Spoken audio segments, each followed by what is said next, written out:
Of the pipeline Burke Hedges द्वारा लिखी गई एक पुस्तक है। इसके पार्ट 2 में आपका स्वागत है। आपकी पाइपलाइनें आपकी लाइफ लाइन है। अगर आप अपनी छोटी सी भी बचत को लंबे समय तक निवेश करते हैं तो आप भी अमीर बन सकते हैं। इसलिए आपको सबसे पहले खुद को भुगतान करना होगा। हर महीने अपने महीने की आमदनी की बाल्टी में से थोड़ा सा पैसा निकालें और अपना निवेश पाइपलाइन में डालें और फिर धीरे धीरे एक पाइपलाइन से कई पाइपलाइन बनाएं। सिर्फ एक ही पाइपलाइन पर निर्भर ना रहें।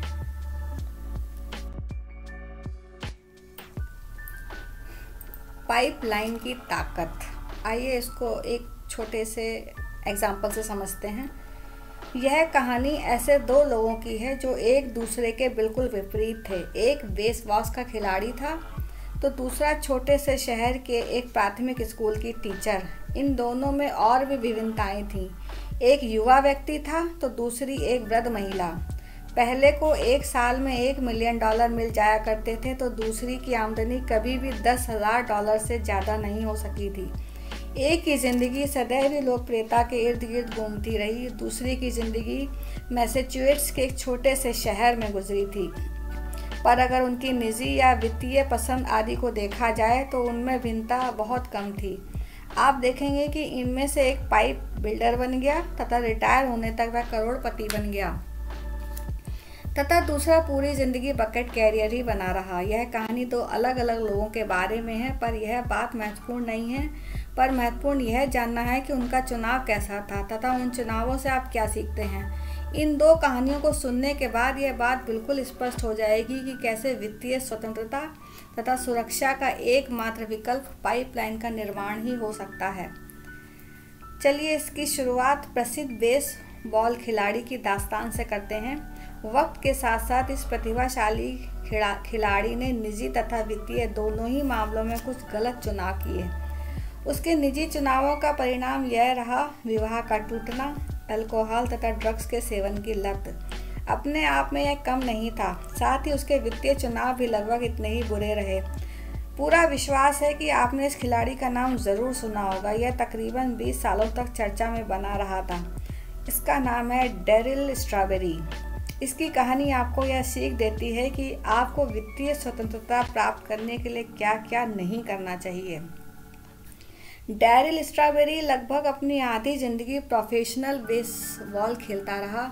उसने 38 वर्ष की उम्र तक इस क्षेत्र में काफ़ी नाम कमा लिया था। स्ट्रॉबेरी ने अपने इस कैरियर के दौरान काफ़ी पैसा कमाया था, तकरीबन $2 से $5 मिलियन प्रति वर्ष।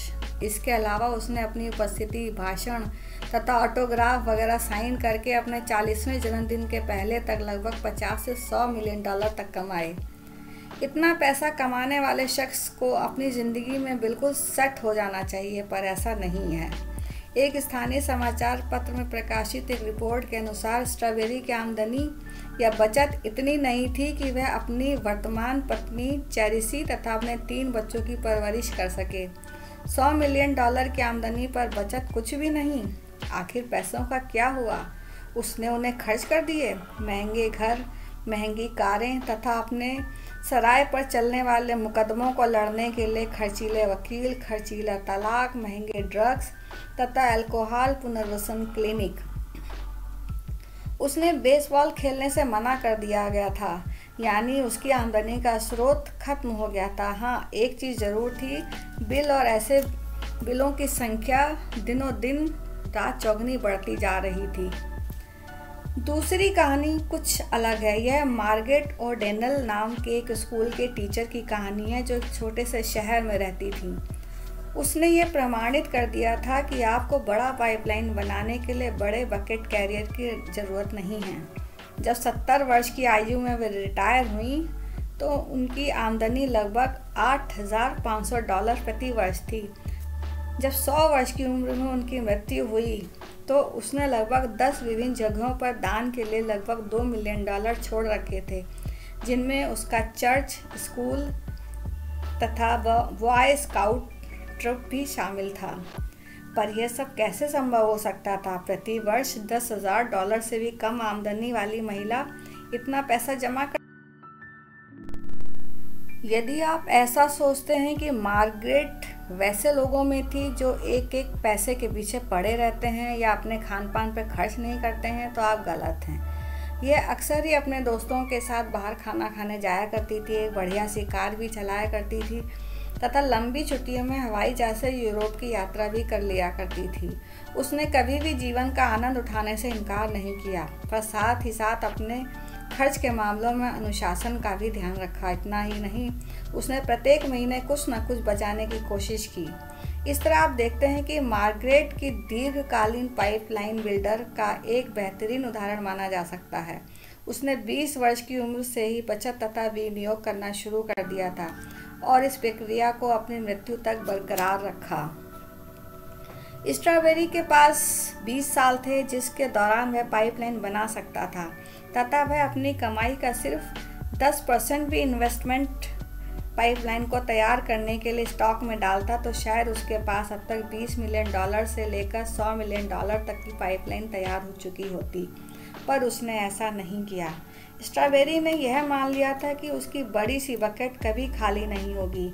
ऐसी धारणा गलत साबित हुई। बकेट भले ही कितनी बड़ी क्यों ना हो, एक न एक दिन वह खाली हो जाती है और यही कारण है कि बकेट कैरियर को उसे दोबारा भरने की ज़रूरत पड़ती है। अब या तो बीमारी या रिटायरमेंट या दुर्घटना या जलने आदि की वजह से बकेट को दोबारा भरना संभव नहीं हो पाता तो वह सूखना शुरू कर देती है, और दूसरी तरफ पाइपलाइन बकेट के सूखने के बाद मुनाफा देना जारी रखता है, और यह नियम छोटे तथा बड़े दोनों ही बकेट कैरियर के लिए लागू होता है। बकेट का आकार महत्वपूर्ण नहीं होता, बल्कि बड़े बकेट वाले लोग ज़्यादा बड़े फिजूल खर्ची होते हैं। वित्तीय स्वतंत्रता का मूल मंत्र होता है पाइपलाइन निर्माण मानसिकता को स्वीकार करना तथा पाइपलाइन को अमली जामा पहनाना। ज़्यादा पैसा कमाना वित्तीय स्वतंत्रता की गारंटी नहीं होती। सिर्फ पाइपलाइन ही यह सब कुछ कर सकता है। यदि आप पाइपलाइन रणनीति को नहीं अपनाते तो आपका बकेट अंततः सूख ही जाएगा। जब स्ट्रॉबेरी जैसे अमीर आदमी का बकेट सूख सकता है तो आपका क्यों नहीं? आपका अपने बारे में क्या ख्याल है? स्ट्रॉबेरी को ऐसा लग रहा था कि मानो उसका बकेट कैरिंग कभी भी ख़त्म नहीं होगा। आपका अपने बारे में क्या ख्याल है? स्ट्रॉबेरी मूर्ख की तरह अपना धन उड़ाता और लुटाता रहा, समय गंवाता रहा, जबकि उस समय वह अक्लमंदी से एक लाइफलाइन बना सकता था। बेशक स्ट्रॉबेरी ने ऐसे कुछ गलत निर्णय लिए थे जिसका खमियाजा उसे भुगतना पड़ा, पर उसका सबसे गलत निर्णय था पाइपलाइन नहीं तैयार कर पाना। इसे कभी क्षमा नहीं किया जा सकता। आखिर उसकी सोच क्या थी? दूसरी तरफ मार्गरेट और डैनियल ने बकेट वहन करने के दरमियान ही पाइपलाइन बना लिया था। जब उसका बकेट धोने का समय खत्म हो गया तो उसके पाइपलाइन ने उसकी सहायता करनी शुरू कर दी। आप किस तरह की वित्तीय स्थिति में रहना चाहेंगे, डैनियल स्ट्रॉबेरी की या मार्गरेट और डैनियल की? यदि आपका उत्तर मार्गरेट और डैनियल है तो आपको अविलंब पाइपलाइन तैयार करना शुरू कर देना चाहिए। पाइपलाइन ही आपकी लाइफलाइन होती है क्योंकि यह स्वनिर्भर होती है।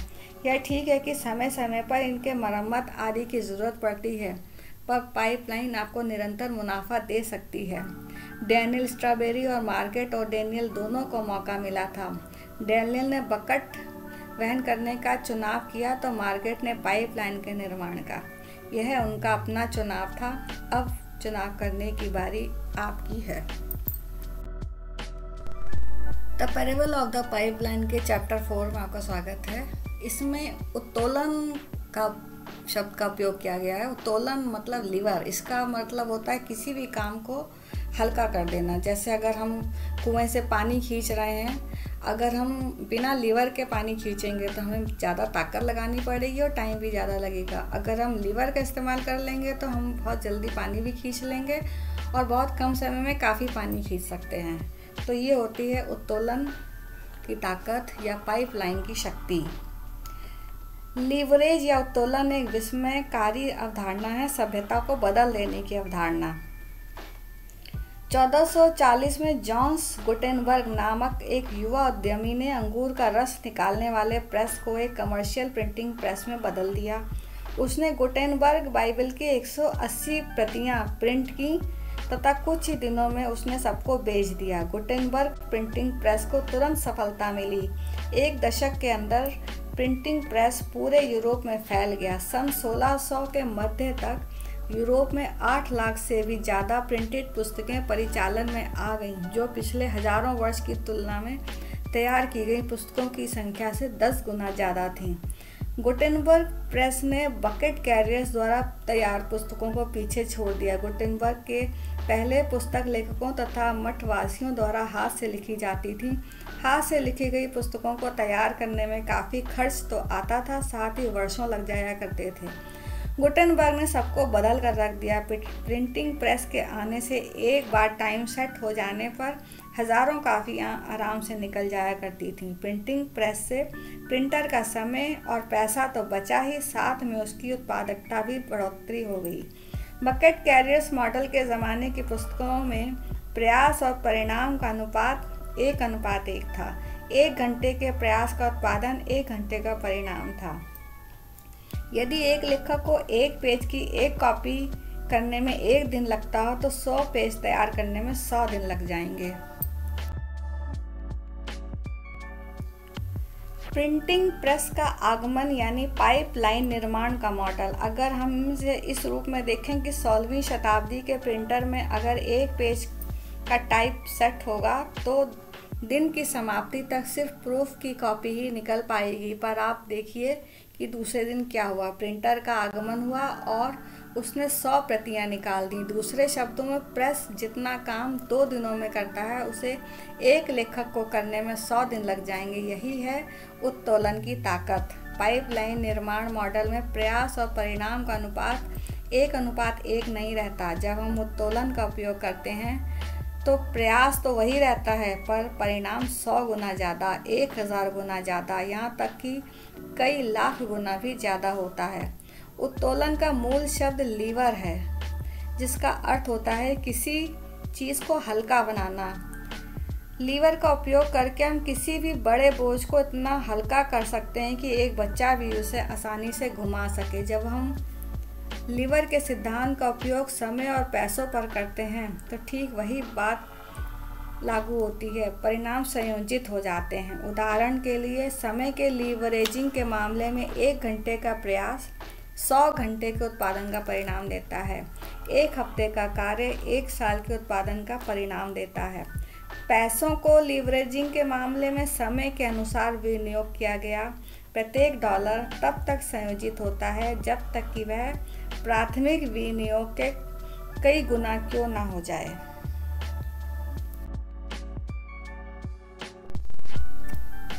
समय का उत्तोलन। लोगों को भाड़े पर लेना इस बात का एक अच्छा उदाहरण हो सकता है कि कैसे लोग अपने समय का उत्तोलन कर सकते हैं। मान लीजिए आप एक रेस्टोरेंट खोलना चाहते हैं। शायद यह आपके लिए संभव होगा कि आप मेज़बान, waiter, chef, dishwasher, book keeper या का सारा काम करते हुए भी लाभदायक व्यवसाय कर सकें। आप एक समय में सिर्फ एक ही काम कर सकते हैं, इसलिए बेहतर होगा कि आप बाकी काम के लिए कुछ लोगों को भाड़े पर रख लें। यदि आप अपने 10 स्टाफ को औसतन $10 प्रति घंटा देते हैं तो आप प्रति घंटे वेतन के रूप में $100 का भुगतान करते हैं। यदि आपको अपने रेस्टोरेंट से प्रति घंटा $1000 का राजस्व प्राप्त होता है तो खर्च के बाद का अंतर आपकी जेब में जाता है।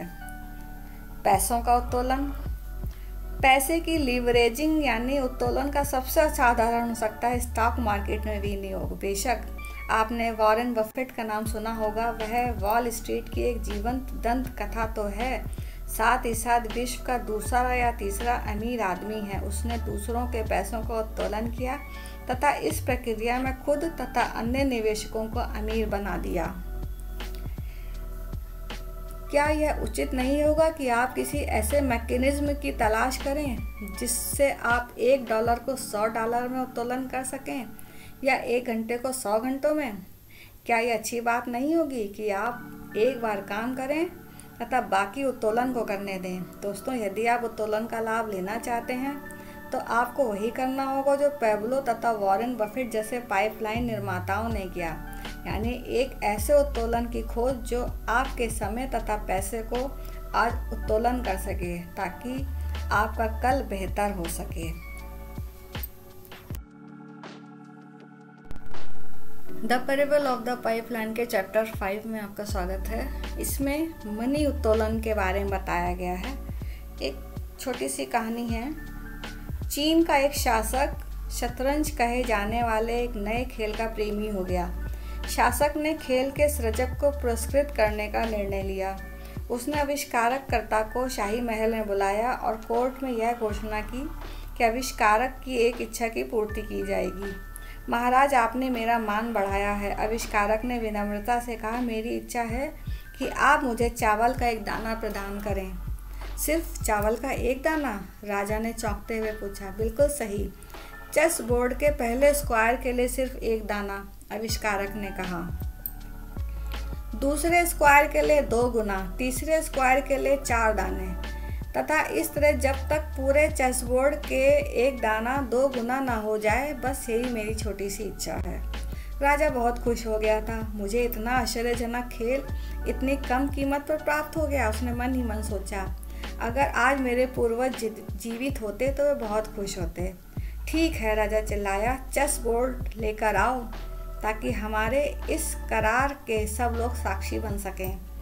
दरबार के सभी लोग चेस बोर्ड के करीब आ गए। एक नौकर चावल के 1 पाउंड की थैली को लेकर आ गया तथा उसने उसे आविष्कारक के हाथों में सौंप दिया। आविष्कारक उसे खोलते हुए मुस्कुराया। आविष्कारक ने नौकर से कहा, मैं तुम्हें सुझाव देता हूँ कि तुम रसोई घर से चावल की एक बड़ी थैली लेकर आओ। दरबार के लोगों ने उसकी इस बात को सुनकर व्यंग से मुस्कुराए। उसके बाद आविष्कारक ने अपने कहे अनुसार बोर्ड पर चावल के दानों को रखना शुरू कर दिया। दरबारियों ने 8 स्क्वायर के पहले क्रम यानी 1, 2, 4, 8, 16, 32, 64, 128 में चावल के दानों को देखकर हंसना शुरू कर दिया। पर दरबारियों के चेहरे की हंसी दूसरे क्रम के 20 तक आते आते गायब हो गई। जब 2 छोटी थैलियां खत्म हो गईं, फिर मध्यम आकार की थैली, फिर बड़े आकार की थैली भी खत्म हो गई। दूसरे क्रम के खत्म होते ही राजा यह समझ गया कि उसने बड़ी गलती हो गई है। आविष्कारक ने कुल 32,768 दाने प्राप्त कर लिए थे, फिर भी 48 वर्ग खाली थे। राजा ने खेल को खत्म करा दिया तथा वहाँ के सबसे बुद्धिमान गणितज्ञों को बुलाया।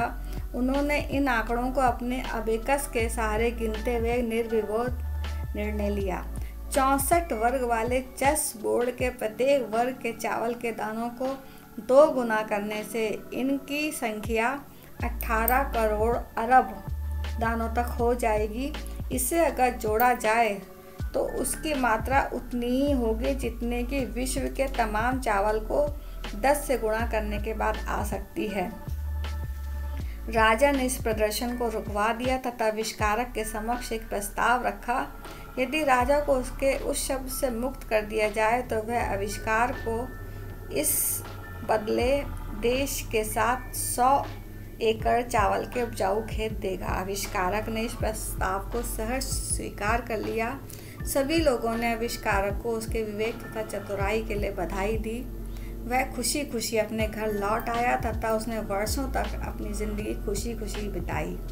राजा तथा आविष्कारक की कहानी हमें 2 गुना करने की अवधारणा की ताकत को बतलाती है। इस अवधारणा की शुरुआत तब हुई जब पहले बैंक ने किसी पहले धनी व्यापारी को उसके जमा पर ब्याज दिया था तथा यह अवधारणा मानी तथा अच्छी खासी जांची परखी हुई है। यह हो सकता है कि आविष्कारक तथा राजा के गणितज्ञ इस ताकत को परखने वाले पहले व्यक्ति हों, पर वे अंतिम तो नहीं हो सकते। सैकड़ों वर्षों बाद एक दूसरे प्रसिद्ध गणितज्ञ अल्बर्ट आइंस्टीन ने भी 2 गुना करने या चक्रवृद्धि की इस अद्भुत अवधारणा को माना तथा इसे दुनिया के 8वें आश्चर्य का नाम दिया। धन के सृजन तथा संचय के लिए इसे 2 गुना करने की अवधारणा इतनी प्रभावपूर्ण है कि इसे पाइपलाइन का नाम दिया गया है। पाम बीच फ्लोरिडा का वह शहर है जहां से विश्व की कई गगनचुंबी इमारतें अटलांटिक महासागर को निहारा करती हैं। पाम बीच के धनी लोगों को पैसे के लिए काम नहीं करना पड़ता, बल्कि पैसा उनके लिए काम करता है। उन्होंने काफ़ी मात्रा में पैसा पाइपलाइन में लगा रखा है तथा उसका लाभ उन्हें वर्ष दर वर्ष मिलता रहता है, चाहे निवेशक काम करें या ना करें। पाम बीच पाइपलाइन पूरी तरह 2 गुना करने की अवधारणा पर काम करती है। इसका अर्थ यह है कि भाग्यशाली उत्तराधिकारी एक बेहतर जीवन जी सकता है तथा इस प्रक्रिया के अंतर्गत वे अमीर हो जाते हैं।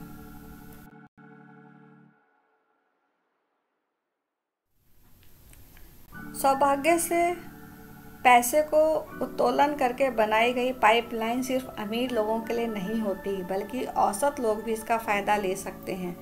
जैसा कि आपने मार्गरेट और डैनियल की कहानी में सुना कि कैसे एक मामूली सी स्कूल टीचर स्टॉक मार्केट में अपने पैसे का उत्तोलन करते हुए कई मिलियन डॉलर की मालकिन बन गई। एक भूतपूर्व वॉल स्ट्रीट पावर ब्रोकर तथा 4 बच्चों के पिता सर्ल बच्चों को भी अपने पैसे बचाने का एक सरल सा तरीका बताते हैं।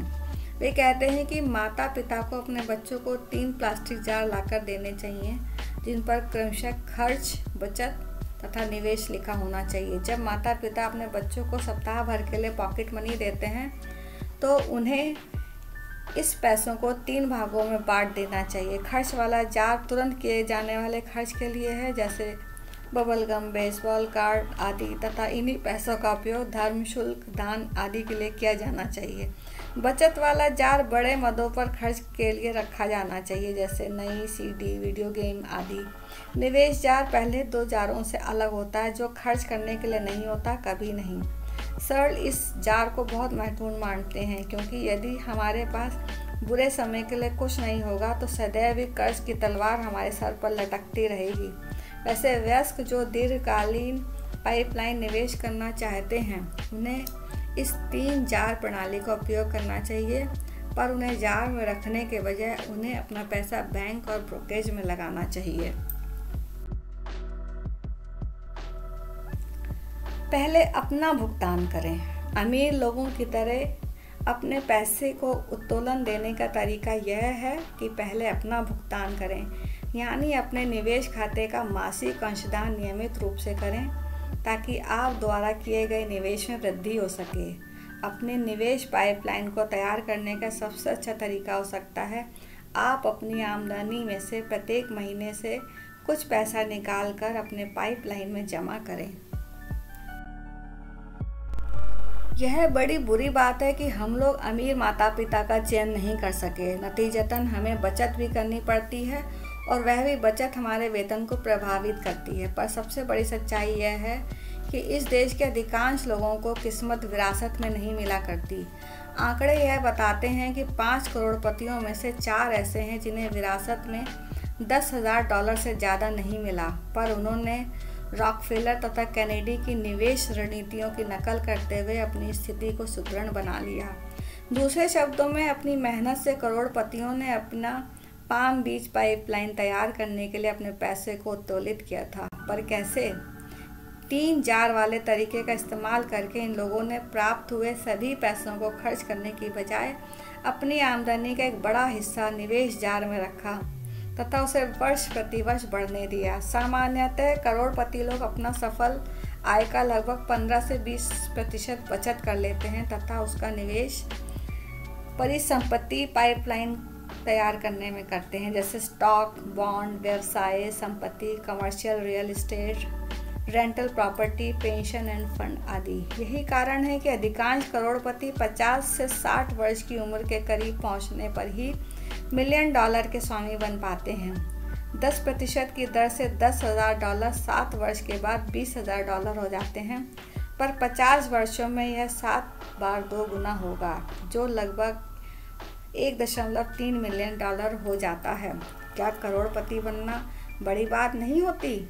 आप बन सकते हैं। आप यह भी जानते हैं और इसके लिए आपको लॉटरी जीतने की ज़रूरत नहीं।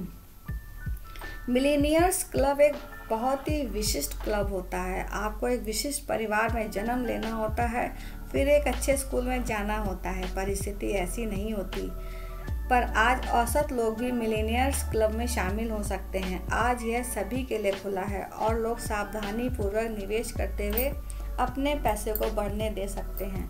पर हमें इस बात को स्वीकार करना होगा कि हम में से किसी के पास इतना धैर्य नहीं कि हम अपने रिटायरमेंट पाइपलाइन को तैयार करने के लिए 40-50 साल इंतज़ार करें। ना ही सबके पास इतना पैसा है कि वे अपना पाम बीच पाइपलाइन तैयार कर सकें। क्या यह बेहतर नहीं होगा कि कोई 5 वर्ष वाली पाइपलाइन हो, जिससे औसत आदमी भी अपनी नियमित आमदनी को बढ़ा सके?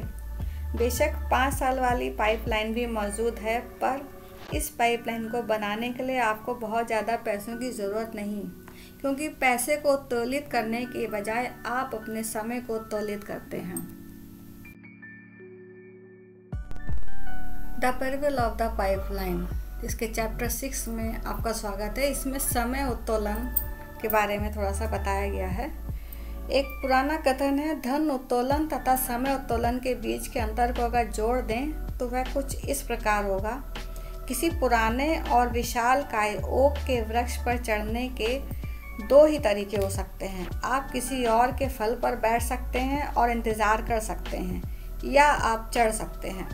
जब लोग पाइपलाइन तैयार करने के लिए दशकों तक अपने पैसों का उत्तोलन करते हैं तो वे उस पर बैठकर इंतज़ार करने के समान होता है। इसको 50 वर्षीय पाइपलाइन योजना भी कह सकते हैं। यह चक्रवृद्धि रूप से बढ़ने के समान होता है, जहां आप धैर्य से बैठकर वर्षों तक अपने पैसे के 2 गुना होने का इंतज़ार करते हैं।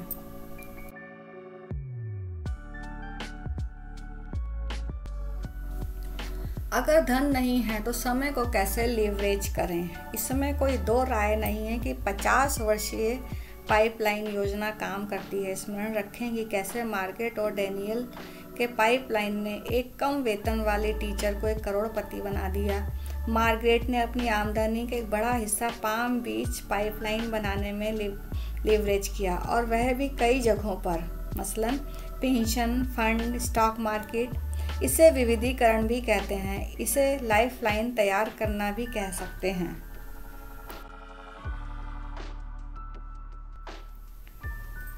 समय सबको समान अवसर देता है।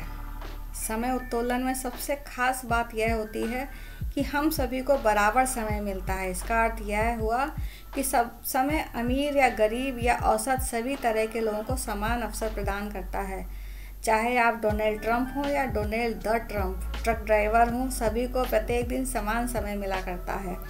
इसलिए समय उत्तोलन को व्यक्ति की पाइपलाइन भी कह सकते हैं। समय सभी को समान अवसर देता है, चाहे अमीर हो या गरीब, महिला हो या पुरुष, काला हो या गोरा। आप ऐसा कुछ पैसे के बारे में नहीं कह सकते। क्या आप ऐसा कह सकते हैं? अब आप इस तरह सोचें, चलिए आप ही नहीं बल्कि हर एक व्यक्ति अपने निजी बैंक खाते में प्रत्येक दिन $1440 से शुरुआत करे। यह पैसा सिर्फ आपका होगा और कोई आपको नहीं कहेगा कि आप इस पैसे से आपको क्या करना है। आप इस पैसे को खर्च, निवेश, उड़ा दें, जला दें, किसी को दे दें, बर्बाद या लीवरेज कर सकते हैं, क्योंकि आपको पता है कि कल फिर आपके खाते में $1440 आ जाएगा। यदि हर कोई अपने दिन की शुरुआत $1440 से करता है तो वाकई ये बहुत ही अच्छी दुनिया होगी। पर हम सभी लोगों को पता है कि सच में ऐसी स्थिति नहीं है। जब बात पैसे की आती है तो ज़िंदगी सभी को एक समान अवसर नहीं देती। कुछ लोग चांदी के चम्मच के साथ पैदा होते हैं तो कुछ लोग प्लास्टिक के चम्मच के साथ, तो कुछ अपना अंगूठा चूसते हुए ही पैदा होते हैं। यह सच भी हो सकता है और नहीं भी, पर कहते हैं ना, यही ज़िंदगी है। पर यह सच है कि हम लोग प्रतिदिन अपने निजी बैंक खातों की शुरुआत $1440 से नहीं कर सकते। पर समय के साथ यह बात लागू नहीं होती। हम सभी लोग अपने दिन की शुरुआत प्रतिदिन अपने समय खाते में 1440 मिनट के साथ करते हैं। मतलब एक दिन में 24 घंटे और 1 घंटे में 60 minute. 24 multiplied by 60 is equal to 1440 minutes. जो कि हम सभी लोगों को एक ही समान समय मिलता है। इसलिए जो लोग वेतन के चेक पर जीवित रहते हैं या जो लोग वित्तीय तौर पर स्वतंत्र होते हैं, उनमें अंतर सिर्फ इस बात का होता है कि वे अपने प्रतिदिन के 1440 मिनट का उपयोग कैसे करते हैं।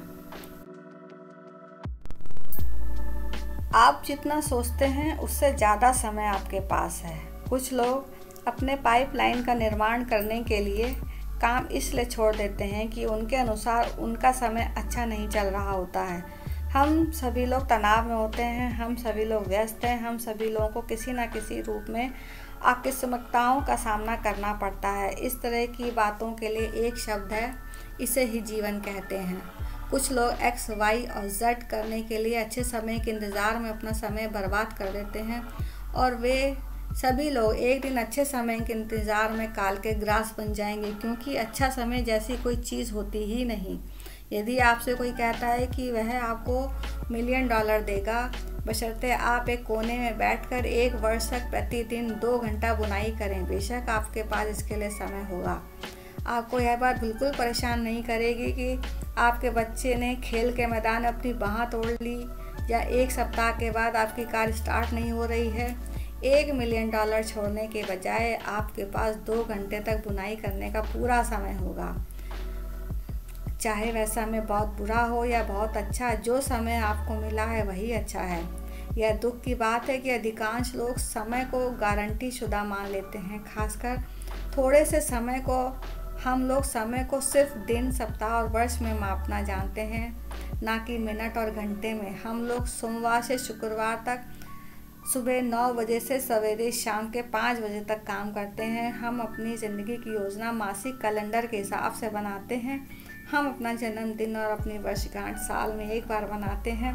पर समय के बारे में सबसे आश्चर्यजनक बात यह है कि कैसे प्रत्येक दिन के कुछ मिनट हमारा कितना ज़्यादा समय ले लेते हैं। उदाहरण के तौर पर, क्या आप जानते हैं कि हम अपने पूरे जीवन के दौरान कितने समय खाना खाने में बर्बाद करते हैं? क्या आप अनुमान लगा सकते हैं? 2 साल? इसका उत्तर है 6 साल। क्या यह अद्भुत नहीं है? हम अपनी ज़िंदगी में छोटे मोटे कामों पर बर्बाद किए जाने वाले कुल समय का थोड़ा सा हिसाब बताते हैं। भोजन करने में 6 वर्ष, कतार में खड़ा रहने में 5 वर्ष, घर की सफाई करने में 4 वर्ष, भोजन तैयार करने में 3 वर्ष, फ़ोन कॉल सुनने में 2 वर्ष, गुम हुई चीज़ों को खोजने में 1 वर्ष, जंक मेल खोजने में 8 महीना, लाल बत्ती पर रुकने पे 6 महीना। मेरे हिसाब से यह सब मिलकर हमारी ज़िंदगी के रूप में 22 वर्ष निकल जाते हैं। इससे यह प्रमाणित हो जाता है कि 15 मिनट या 15 मिनट उधर बर्बाद किया गया समय हमारा काफ़ी समय ले जाता है। कुछ घंटे कुछ महीनों में बदल सकते हैं। अब आप ज़रा सोचिए कि यदि हम प्रत्येक शाम या सप्ताह के अंत में अपना कुछ समय उद्देश्यपूर्ण कार्यों जैसे पाइपलाइन तैयार करने में लगाएं, तो हम जिंदगी में बहुत कुछ हासिल कर सकते हैं। यदि आप प्रतिदिन 2 घंटा निकालें, मान लीजिए काम के पहले सवेरे 1 घंटा और शाम के 1 घंटा, तथा शनिवार एवं रविवार का और अधिक 3 घंटे, यानी अपनी कार्य तालिका में 16 घंटे का उत्पादक समय जोड़ सकते हैं। 50 सप्ताह तक प्रति सप्ताह 16 घंटे का मतलब है कि 1 वर्ष में 800 अतिरिक्त घंटे। अगर इसे जोड़ा जाए तो 108 घंटे का दिन, या 3 महीने 10 घंटे का अतिरिक्त 8 घंटे का कार्य दिवस प्रति वर्ष।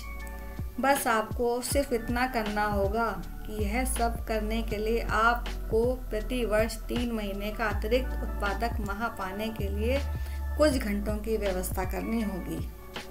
है ना अद्भुत?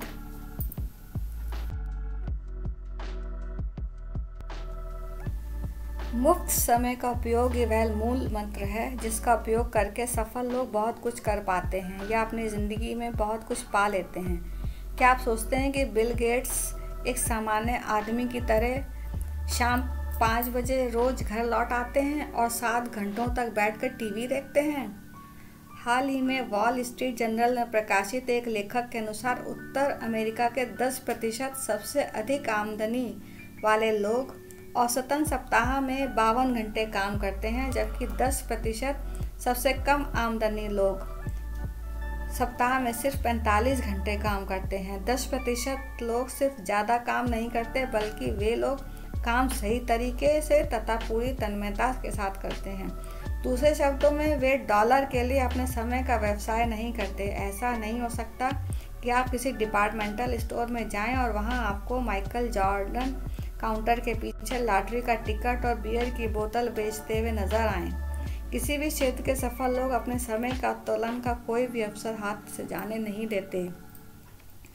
लोग अक्सर पूछते हैं कि वे लोग पाइपलाइन को तैयार करने के लिए अतिरिक्त समय और प्रयास क्यों लगाएं, जबकि सब कुछ बढ़िया तरीके से चल रहा है।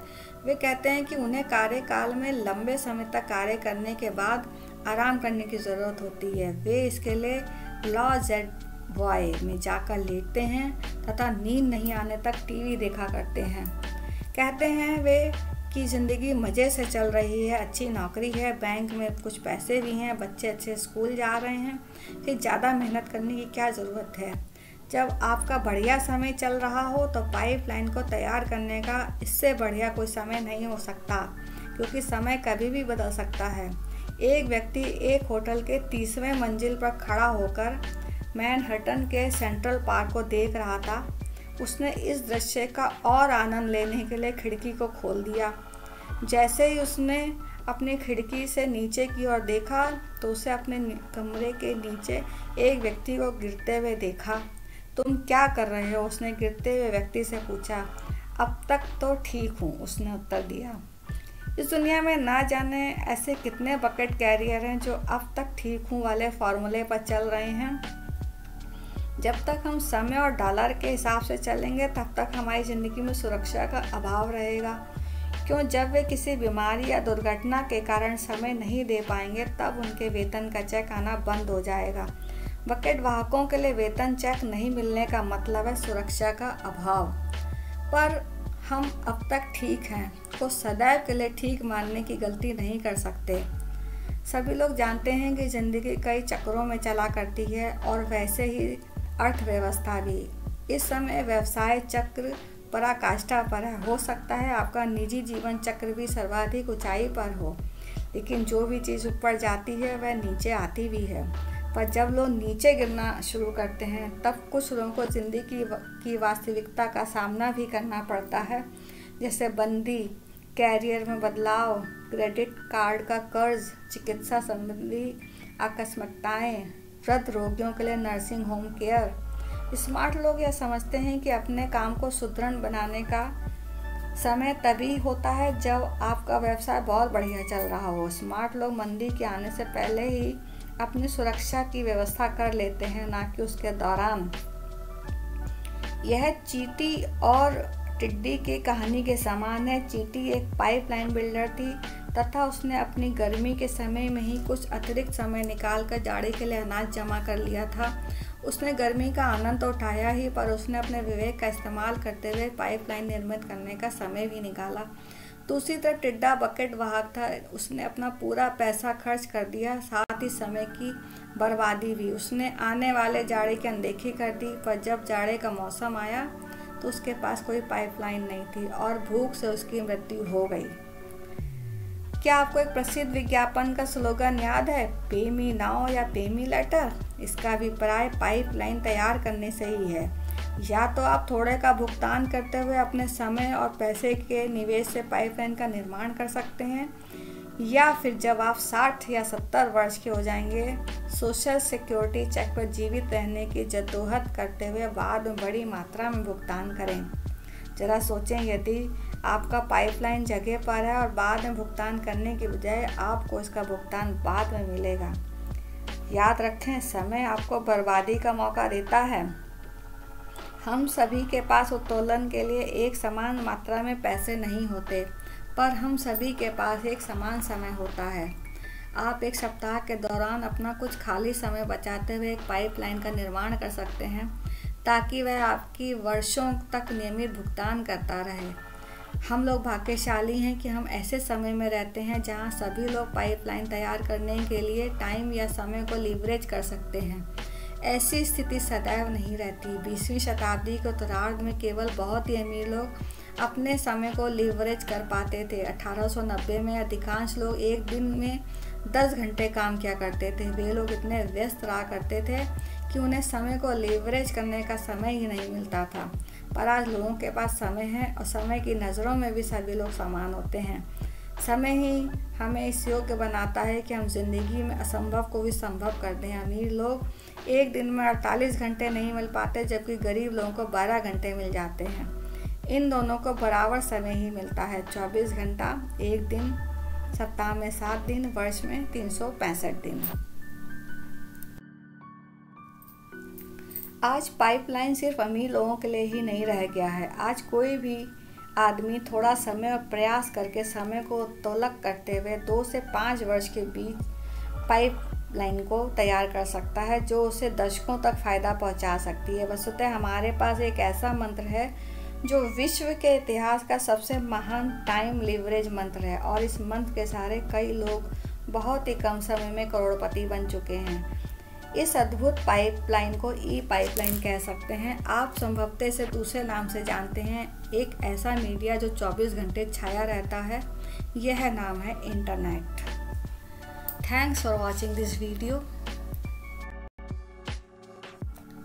अगर ये वीडियो पसंद आया हो तो वीडियो को लाइक शेयर ज़रूर कीजिए। चैनल पर नए हैं तो चैनल को सब्सक्राइब कीजिए, बेल आइकन का बटन भी दबा दें ताकि मेरा नया वीडियो अपलोड होते ही आप लोगों तक नोटिफिकेशन पहुंच जाए।